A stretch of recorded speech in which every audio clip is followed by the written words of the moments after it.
Alipokuja hapa nikamwombea maombi hapa kwenye kochi aliyolala babangu. Na hilo kochi linawapenda wengi. Ezekiel tayari kashalikalia hapo safi sana. Akalala kwenye kochi nikamwombea. Epo nini kilitokea mwanangu? Yaani kuwa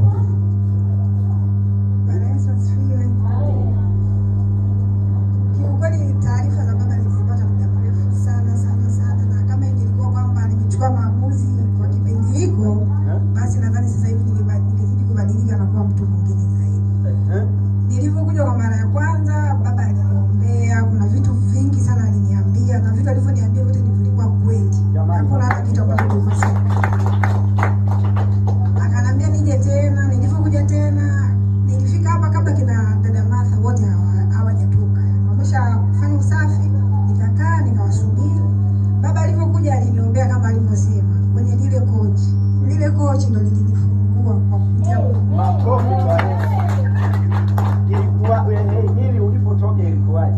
Nilipotoka hapa, sisi wanawake tunaelewa. Shida yangu kubwa ilikuwa ni uzazi. Tumbo lilikuwa linanisumbua mno. Kila unapoenda unakuwa ni chango. Lakini si chango kama wanavyosema wao. Kwa hiyo nilipotoka hapa, mimi nilipata siku zangu hapa. Makofi. Nilitoa harufu kali sana.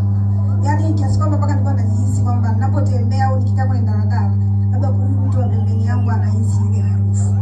Ilikuwa ni harufu kali ya kitu cha kuoza. Shangilia utukufu kwa Yesu jamani. Nilipofika usiku nikampigia simu baba. Baba alinipigia simu kwa ajili kuna maelekezo alinipa nifanye. Baba alikuwa ananipigia simu, mimi nilikuwa katika hali ya kuumwa mno. Yaani niliumwa, wamama waliojifungua wanaelewa. Niliumwa kama vile ukisha toka kujifungua lile tumbo linalouma. Kiasi kwamba mama yangu